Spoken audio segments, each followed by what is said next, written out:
Welcome to the tutorial for the Farnsworth House from Mr. Miller's Architecture 1 class. Today we're going to go over how to make the Farnsworth House from scratch in SketchUp. So to start, I'm going to go pretty quick so you can slow it down or speed it up however you'd like. To start, you want to have your AutoCAD file open that you downloaded from the links I gave you. Here's the Farnsworth House plan. Now these are based off of another person's plans that they had done, so they probably might not be 100% accurate, but they're pretty close.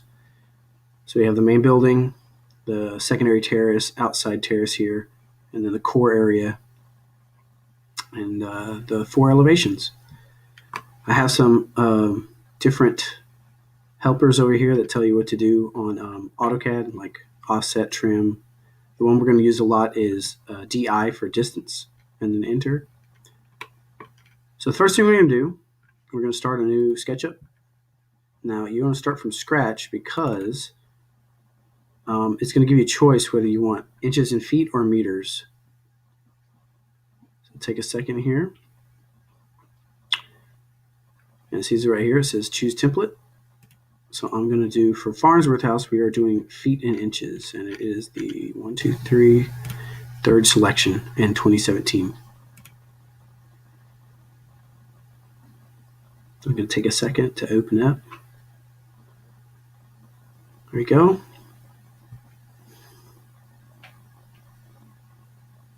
So I'm waiting for that to open up. You want to go to your Autodesk or your AutoCAD. You want to measure the distance. DI, enter. Oh, there it popped up again. DI, enter. Distance. And we're going to measure this top slab. So this is the main floor. It should be 77.4 by 28.8 this direction. Yeah. So we're going to do in SketchUp. Come over here, somewhere next to your person here, either this direction or going this way. We're going to make a rectangle with the rectangle tool. And it's going to be, it looks like it's going to be 77.4 first and then 28.8. Now you don't have to put the inches in if you put the feet because it'll automatically know you want inches for the second number. You're going to extrude this, and we want to keep 0 at the 0 level here. So we're going to extrude this down like this, 1 foot. There we go. Now if we look at our, oops, wrong one. If we look at our outline here, it has a little 6-inch band that goes all the way around.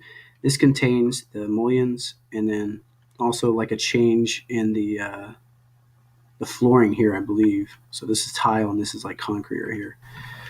So we're going to do that 6-inch band. We're going to do offset. Click and drag it in 6 inches. Perfect. Now we're going to start putting where the mullions begin on this side. So we'll put all the mullions in on this side and then copy them over to that side. Or we can use the measuring tool and then use that to copy on each one. Let me show you. Use the measuring tool, and then we are going to go from this right edge over to the left. And I know what it is because I've done it a bunch of times. It is 5'3". So there's our dashed line that we can use. We'll see what the next one is. So do DI again. DI, enter. I'm going to come over here. It is 13/6 and 13/16. I usually round that down to 13/6. So I'm going to go to here. I can always get rid of this weird thing here. So we're going to go from the right over 13/6. And I'm going to do that for all of them. What's the next one? Enter, and we'll do the distance again. This is 21. I'm going to round that one up. 21/10. 21'10". And then again, all the way from the corner. 1, 2, 3, 4. That one is 32'10". Do it again.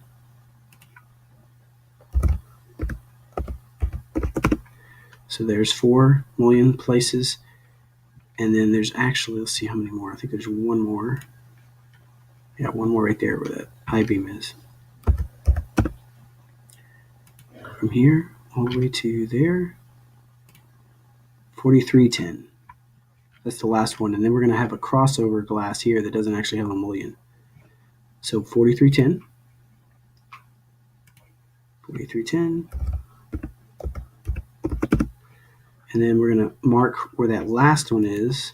It's going to go all the way across. It won't have a thickness like 6 inches. It's just going to be a line that goes all the way across. That one is this one here. DI enter, and it's all the way to the corner. 55.5. Nice round number. 55.5. So we can start by making a line across here. This is where the main front door glass is going to go across. It's going to be a single pane of glass. And for this experiment or this project, we're just going to do the glass as like a one-dimensional plane instead of having two sides, because I find this confusing for the first project because you have to paint both sides to be able to see through it. So we're going to have one line for the glass. So now what we have to do is put all these mullions in here. There's a mullion here, here, and there's 5 more.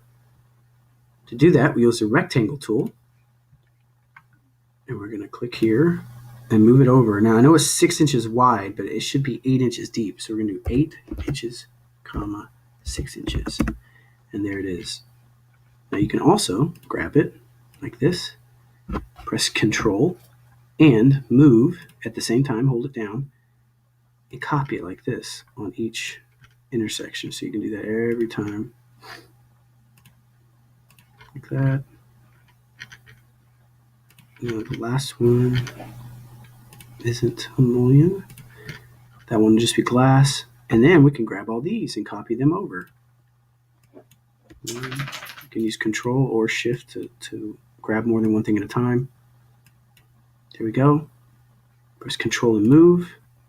I'm going to move from this side to this side. There we go.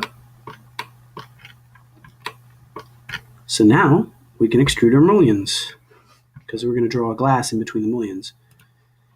So from what I could determine from the elevations, these mullions are going to be 9'4".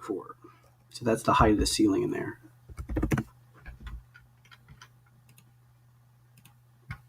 And see, if you do one 9'4", you can match all the other ones just by touching the top of it like that. We're using the extrude tool. 1, 2, 3, 4, 5. And this one is just faster just to match it like that than have to copy them over, in my opinion. Okay, there we go. So we got these. This is going to come to a corner. It's going to be glass on glass coming to a corner.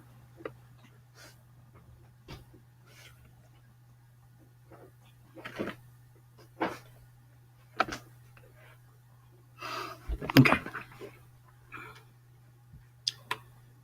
So then, to figure out where that corner is going to be, we're going to make a glass right in the middle of that.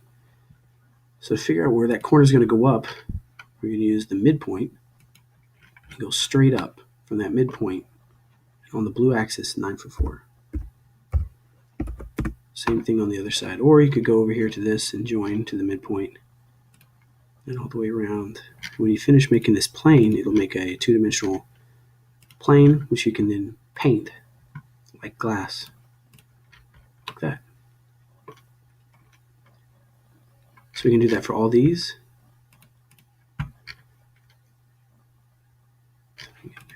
There it is.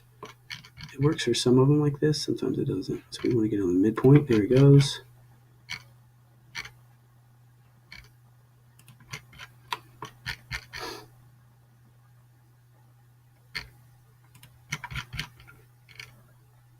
Okay. Looks like we'll have to have a part 2 here. In the corner. All right. And we'll come back to this.